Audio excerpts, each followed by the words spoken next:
Next one in chapter 8, we're not going to do exercise 8.4, we're going to skip to the next one, which is looking at some simple quadratic equations. Quadratic, even though the word quad often means to us 4, quadratic means an equation that has a squared term in it. So instead of just having an x or a y or just a plain letter, it has a squared term or a letter squared. Now when we do the same thing to solve a quadratic that we would do to solve a normal equation. We do the opposites to both sides in reverse order. But we need to remember what the opposite to a squaring is. So if I square 3, I get 9. What operation can I do to 9 to get me 3 back, to get me the thing that I started with? So I started with a 3. When I square it, I get 9. The operation that I can do to 9 to get me back my initial answer of 3 is the square root of 9. Now when I get my answer of 3, really my answer is not 3, because really my answer should be plus or minus 3. And the reason for that is because if I do plus 3 times plus 3, and that's what squaring means times by itself, then I get an answer of 9. If I do minus 3 times minus 3, a minus and a minus makes a plus, I also get an answer of 9.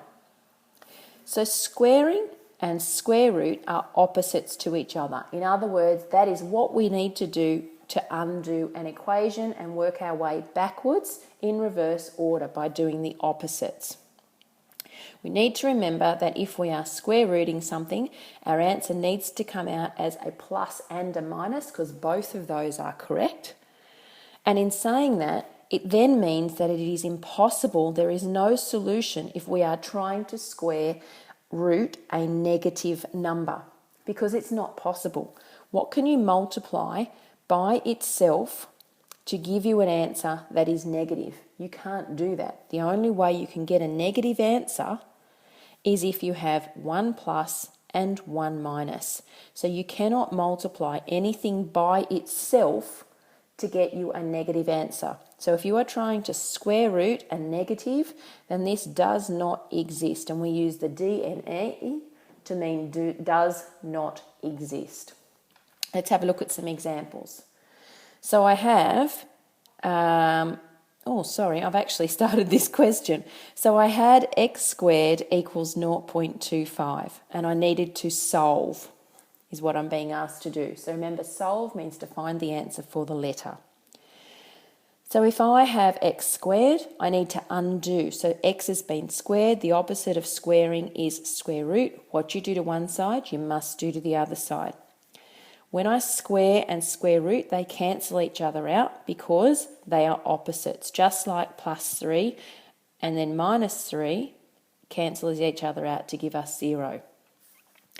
Now the square root of 0.25, so square root of 0.25 is 1/2, or as a decimal, 0.5.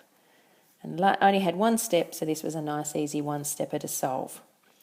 The next one, what happened to x first? So we put our fingers over this side of the equals. What happened to x was it was squared. What happened next is that it got multiplied by 3. So the last thing we did was timesing by 3. The first thing we're going to do is to divide by 3. What you do to one side, you must do to the other. Lining up your equal signs, 12 divided by 3 gives me an answer of 4.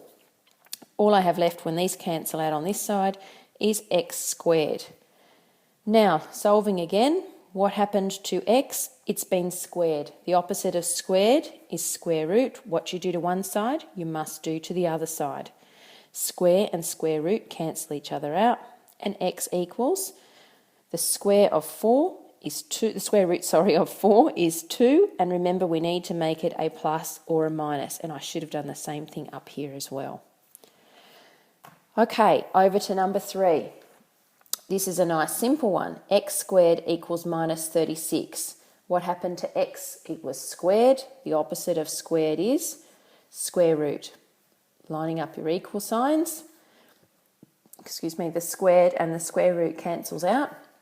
And we need to do the square root of minus 36. Now remember over here we said that the square root of a negative does not exist. And if you try and do this on your calculator, it will tell you the same thing, a math error, because mathematically it doesn't exist. So here we're just going to write there is no solution, or D and E for does not exist. Last one, let's have a look at number 4. What happened to D? D got squared. What happened next? D got multiplied by minus 2. Last thing we did was timesing by minus 2. The opposite of timesing is divide. What you do to one side, you must do to the other side.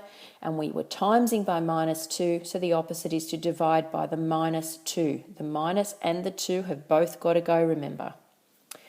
Okay, line up your equal signs. Minus, remember to use the negative button up the top here. Don't use your takeaway. That means takeaway, not minus. So minus 1.62 divided by minus 2. We're getting 81 on 100. Okay, over on this side, the timesing by 2 and the dividing by minus 2 cancel each other out, and I'm left with D squared. What happened to D? It was squared. The opposite is to square root. What you do to one side, you must do to the other. Now I need to square root the entire fraction, which essentially does mean that I can square root the top and square root the bottom, because what you do to the top, you must do to the bottom. When I have squared and square rooted, they cancel each other out. I just have D. Now I can do this on my calculator. I can square root my answer. Or I can simply say the square root of 81. What do I times by itself to give me 81 is 9. What do I times by itself to give me 100? And the answer is 10. 10 tens make 100, 9 nines make 81. Or alternatively, the square root of 81 over 100 gives me 9 over 10. You have enough information now. I just want you to do a couple of questions to be able to do 8.5, question 1 and 2, just the first column.